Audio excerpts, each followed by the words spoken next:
तो नमस्कार दोस्तों, मैं ट्रू क्राइम 24 से सबक तक से एडवोकेट आरडी आप सबका स्वागत करती हूँ।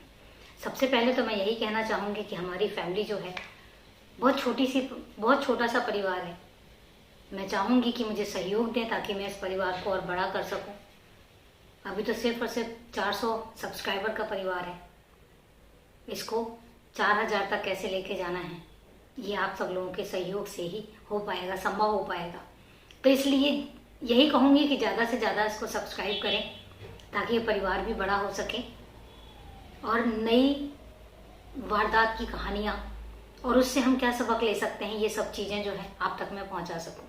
रात के 10 बज चुके हैं, फिर एक वारदात का टाइम आ गया है और यही कहूँगी कि वीडियो के लास्ट में अगर आपकी कोई भी समस्या होगी, आपकी कोई भी आप सजेशन चाहते हैं या आप कोई भी सजेशन देते हैं तो टॉप 5 कमेंट्स जो हैं मैं आपके ज़रूर आप तक पहुंचाऊंगी और जो बहुत अच्छे कमेंट्स लगेंगे वो सबसे लास्ट में आपको ज़रूर पढ़ के सुनाऊंगी। मुझे आपका सहयोग भी चाहिए और मुझे आपकी ब्लेसिंग्स भी चाहिए। तो चलिए दोस्तों, टाइम ना लेते हुए हम चलते हैं अपनी आज की कहानी पर। आज की कहानी जो है, आज की वारदात कहूँ या कहानी कहूँ, मैं क्या ही बोलूँ। आज हम टॉलरेंस जो है ना हमारा बिल्कुल ही ख़त्म हो चुका है। हमें ना कहने की और ना सुनने की आदत ही नहीं रह गई है। सबसे बड़ी बात तो है हम ना सुनना ही नहीं चाहते। और आज के जो यूथ है, आज की जो यंग जनरेशन है, वो तो ना सुनना ही नहीं चाहती है। आप ज़रा सा कुछ कह दोगे उनको ना पसंद नहीं है और ना सुनने के चक्कर में कितना कुछ भुगतना पड़ जाता है आप समझ ही नहीं सकते। आज की जो वारदात है वो सिर्फ इसी एक ना शब्द से शुरू होती है और ना शब्द पर ही कितना बड़ा क्राइम हो जाता है आप समझ नहीं सकते हैं। ये कहानी है, ये वारदात है 2021 चंडीगढ़ से, सेक्टर 22 से। मैंने आपको पहले भी कहा था कि Chandigarh the beautiful city, crime यहाँ पर बहुत कम होता है। क्राइम से मेरा मतलब ये था कि गर्ल्स पॉइंट ऑफ व्यू से बहुत सेफ सिटी है। मैं खुद बहुत टाइम से यहाँ रह रही हूँ, एटलीस्ट मुझे 12-13 साल हो चुके हैं। और यहाँ पर मैंने आपको पहले भी कहा था कि अगर आप रात में 10 बजे, 11 बजे, 12 बजे कहीं भी जा रहे हैं, आपको कभी कोई परेशान नहीं करेगा। आपको कोई ऐसा नहीं मिलेगा जो आपको अननेसेसरी टॉर्चर करे, अननेसेसरी आपको परेशान करे, कोई नहीं मिलेगा। तो इसलिए इसको सिटी ब्यूटीफुल मैं कहना पसंद करूँगी। मैंने दिल्ली, गुड़गांव सब जगह रह के देखा है, लेकिन अगर मैं बात करूँ चंडीगढ़ की, तो चंडीगढ़ अगर आप गलत नहीं है तो आपके गलत लोग नहीं मिलेंगे, आपको गलत सजेस्ट करने वाले नहीं मिलेंगे, आपको एक सेफ एटमॉस्फेयर मिलेगा। तो इसलिए ये शहर मैं कहूँगी कि गर्ल्स पॉइंट ऑफ व्यू से बहुत सेफ सिटी है। अब रही बात क्राइम की, तो क्राइम लोगों के माइंड में बसता है। जिनको क्राइम करना होता है उनके क्राइम माइंड में बसता है। आज तो एक ऐसी स्टोरी, मतलब ऐसी कहानी है ये, जो हाई फाई सोसाइटीज़ में भी क्राइम होता है और कैसा कैसा क्राइम होता है ये मैं आप तक जरूर लेकर आऊँगी। तो कहानी है, ये वारदात है 2021 की। 2021 में एक सुबह आती है सेक्टर 22 में, क्योंकि चंडीगढ़ जो है वो सेक्टर्स में डिवाइड है। सेक्टर 22 में एक सुबह 2 लड़कियां रहती थी पीजी में। उनके माँ बाप उनको फ़ोन कर रहे होते हैं और उनके फ़ोन दोनों के नहीं लग रहे होते हैं। वो परेशान हो जाते हैं क्योंकि सुबह पेरेंट्स की उनसे डेली बात होती थी। उस दिन भी वो फ़ोन करते हैं लेकिन फ़ोन उनका नहीं लगता।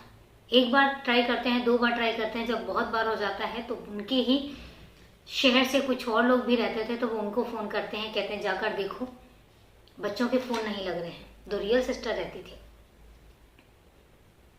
एक मनप्रीत और दूसरे का राजवंत। तो जब फ़ोन नहीं लगता है तो उनके जो जान पहचान वाले होते हैं वो वहाँ पर जाते हैं, देखते हैं बाहर से ताला लगा हुआ है। तो वो बताते हैं कि बाहर से ताला लगा हुआ है। अब उसके बाद क्या होता है, उसके बाद उनको भी समझ नहीं आता कि बच्चे तो कहीं जाते नहीं है, बच्चे कैसे जा सकते हैं। लेकिन उसके बाद कहीं ना कहीं कुछ सस्पेंसिव था, क्योंकि नेबर्स ने, जो आस पड़ोस के हैं, उन्होंने वहीं से किसी को भागते हुए देखा था। तो उनको लगा कि कुछ तो गड़बड़ है, क्योंकि रात में उसी जगह से झगड़ों की आवाज़ आती है, ऊंची ऊंची आवाज़ें आती हैं, तो उनको था कि कुछ ना कुछ तो गड़बड़ है। तो इस तरीके से फिर क्या होता है, वो ताला तोड़ा जाता है। जब ताला तोड़ के अंदर जाते हैं तो अंदर का मंजर देख के दिल दहल जाते हैं सबके, चीखें निकल आती हैं और वो लोग बाहर आ जाते हैं। एक्चुअल में दोनों बहनों की डेड बॉडीज जो हैं वो अंदर पड़ी होती हैं, और ये सब देखकर बहुत ही भयावह मंजर था। हर जगह खून खून बिखरा होता है। इसके बाद पुलिस को फोन किया जाता है। पुलिस भी तुरंत हरकत में आ जाती है, और उसके बाद आते के साथ ही देखते हैं, और जो बॉडीज हैं वो अपने अंडर लेते हैं। उनके घर वालों को फ़ोन किया जाता है, क्योंकि फ़ोन उन तक पहले ही पहुंच गया था। इससे पहले मैं आपको बताना चाहूँगी कि उनका जो भाई है वो भी साथ में रहता होता है, लेकिन वो सिर्फ रक्षाबंधन करके अपने घर चला गया था। तो इसके बाद पुलिस छानबीन शुरू करती है। जब छानबीन शुरू करती है तो सबसे पहले वो, चूंकि फ़ोन उनके वहीं पर पड़े हुए थे, स्विच ऑफ थे, फ़ोन देखती है। फ़ोन में पासवर्ड लगा होता तो फ़ोन को खोलना इतना आसान नहीं होता। दूसरी चीज़, आसपास वो सीसीटीवी कैमरास देखती है, तो उसमें उन्हें एक इंसान भागता हुआ नजर आता है। उन्हें तुरंत समझ में आ जाता है कि कुछ यहीं से कुछ गड़बड़ है। और उसके बाद फिर और छानबीन शुरू होती है। फटाफट उनके सीडीआर निकाले जाते हैं। सीडीआर निकलने के बाद एक नंबर सामने आता है जो बार बार रिफ्लेक्ट कर रहा होता है, जिसपे बहुत ज़्यादा बात हो रही होती है। लेट नाइट उसी रात की भी बात होती है, उस रात में भी उनकी बात होती है। तो सबसे पहले उस नंबर को एक्शन में लिया जाता है। नंबर के सीडीआर निकालने का, नंबर को आइडेंटिटी किया जाता है। तो वो नंबर निकलता है ज़ीरकपुर के कुलदीप का। कुलदीप जो है वो ज़ीरकपुर के एसआई, रिटायर्ड एसआई का बेटा था, जो कि 2020 में ही रिटायर्ड हुए थे।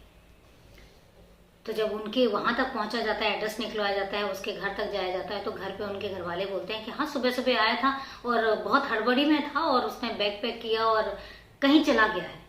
उसने कुछ नहीं बताया, लेकिन वो कहीं चला गया है। अब फटाफट पुलिस हरकत में आती है। जब पुलिस हरकत में आती है तो फिर आसपास सब जगह, हर पुलिस स्टेशन में उसका फोटो सर्कुलेट कर दिया जाता है।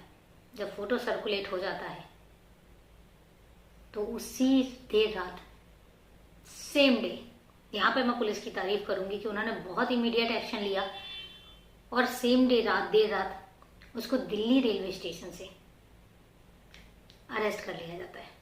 अरेस्ट करके वापस चंडीगढ़ लाया जाता है। जब पुलिस कस्टडी में लिया जाता है और जब पुलिस वाले उससे पूछते हैं तो वो फिर पूरी कहानी बताता है। कहानी कुछ इस तरह से होती है कि वो कहता है कि लगभग 4 साल से वो दोनों बहनें जो हैं फाजिल्का से यहाँ आकर रह रही होती हैं, और मेरी बहुत अच्छी फ्रेंड होती हैं दोनों। उनमें से जो बड़ी सिस्टर है मनप्रीत उसकी गर्लफ्रेंड होती है। रिलेशन में होते हैं वो, और सब कुछ ठीक ठाक चल रहा होता है। लेकिन वही बात है, दोनों बहनें जो हैं वो ज़ीरकपुर में जॉब कर रही होती हैं, वहीं पर उनकी मुलाकात होती है। लेकिन बात यहाँ पे आ जाती है कि ज़रूरी नहीं है कि आप जिस रिलेशन में है उस रिलेशन को आप कंटिन्यू भी करेंगे। डिपेंड करता है अपने मूड पर, डिपेंड करता है अपनी लाइक डिसलाइक पर। तो यहीं पर ही सेम प्रॉब्लम ये आती है कि कुलदीप को ये लगने लग जाता है कि उसकी जो गर्लफ्रेंड है वो इसको इग्नोर कर रही है। वो शायद उसके अलावा भी किसी और के साथ भी कांटेक्ट में है, वो किसी और से भी बात करती है, वो किसी और से भी कांटेक्ट में रहती है। जब ये बात उसको डाउट होने लग जाता है तो वो अब उस बात को लेकर इनके आपस में झगड़े शुरू हो जाते हैं। चूंकि जब झगड़े शुरू होते हैं तो छोटी बहन भी कई बार उसको बोलती है, जो राजवंत होती है, राजवंत कई बार कुलदीप को बोलती है कि तुम फालतू का डाउट कर रहे हो, और अपनी सिस्टर को बोलती है कि तुम छोड़ क्यों नहीं देते हो। तो कहीं ना कहीं ये प्लानिंग हो चुकी होती है कि मनप्रीत मूड बना चुकी होती है कि नहीं, उसने अब कुलदीप को ब्रेकअप कर लेना है कुलदीप से। अब उस सिचुएशन में क्या होता है, कुलदीप को वो चीज़ बर्दाश्त नहीं होती, और उसको फिर पता लगता है कि जिस इंसान के साथ मनप्रीत जो है वो कांटेक्ट में है राइट नाउ, उसी के साथ वो शादी कर रही है, आगे जाके शादी करने वाली है। तो जब ये चीज़ सुनता है तो उसको और भी ज़्यादा वो चीज़ बर्दाश्त नहीं होती। जिस सुबह ये कत्ल हुआ होता है उसी रात की बात है। मनप्रीत नशे में होता है, ड्रिंक करता है और नशे में ही वहाँ 22 सेक्टर पहुँच जाता है। वहाँ पहुँचता है, दोनों बहनें होती हैं, तो उसका फिर वहाँ पे झगड़ा शुरू हो जाता है। दोनों का झगड़ा होता है और आसपास झगड़े की आवाज़ें जो हैं वो आस पड़ोस में भी सुनी जाती हैं।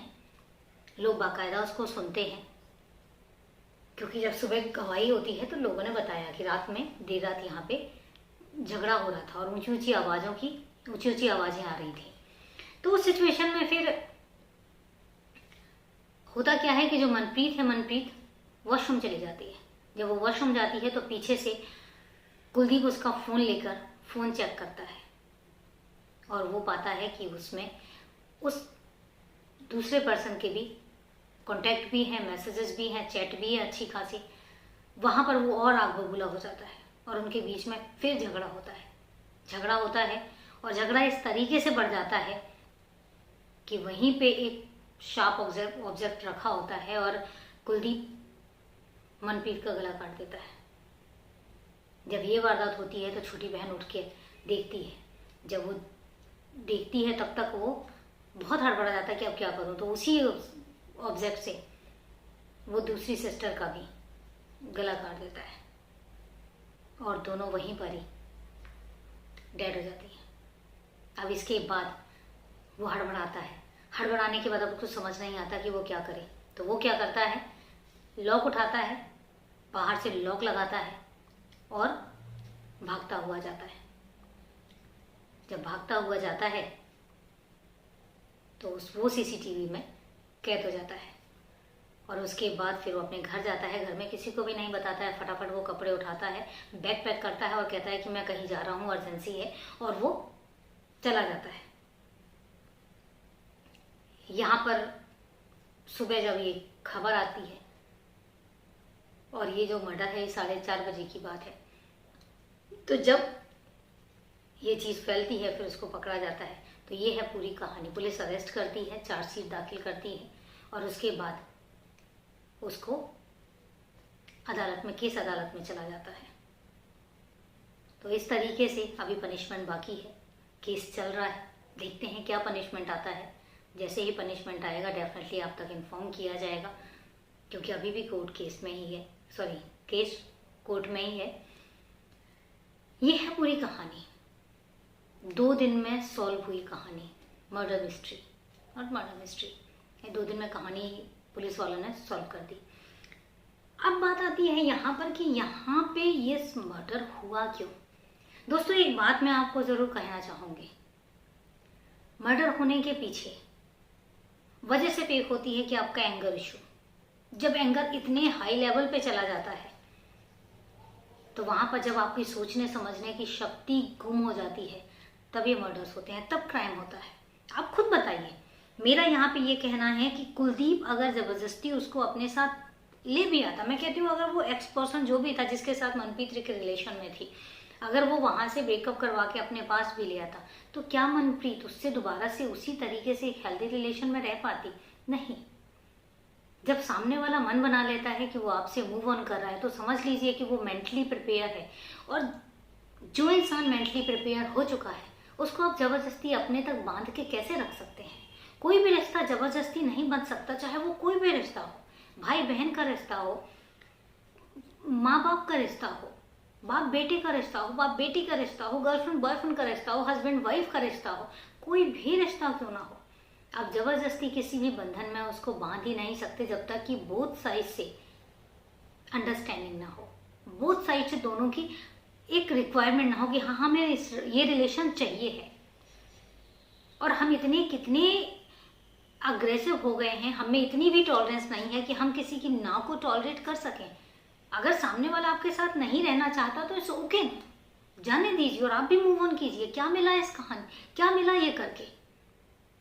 दोनों बहनें दुनिया से चली गई और उसके बाद कुलदीप जेल में। अब आप सोचिए, और वहीं पर अगर कुलदीप ने मूव ऑन किया होता तो वो बहनें भी आज जिंदा होती और कुलदीप भी अपनी लाइफ अच्छे से जी रहा होता। जिंदगियां बर्बाद हो गई, और 3 जिंदगियों के साथ साथ उनके परिवार। एक ऐसा ही है वो जिनका बेटा है, जिंदगी भर का धब्बा लग चुका, जो इंसान उसमें रहा है, पुलिस सर्विस में रहा है, उसका खुद का बेटा। सोचिए क्या मिला। वो माँ बाप देखिए जिनकी दोनों बेटियां दुनिया से विदा हो गई, अनएक्सपेक्टेड एक्सीडेंट। अब आप सोचिए उन पर क्या गुजरी होगी, लेकिन नहीं। तो दोस्तों यहाँ पे मैं एक ही बात कहना चाहूंगी कि जब कभी बात ना की आ जाती तो जबरदस्ती मत करिए। आप इतनी हिम्मत रखिए, आप इतना हौसला रखिए कि जब कोई इंसान आपको ना कह दे तो इतना समझ लीजिए कि वो ना ही है। उसको जबरदस्ती हाँ करवाने की कोशिश मत कीजिए।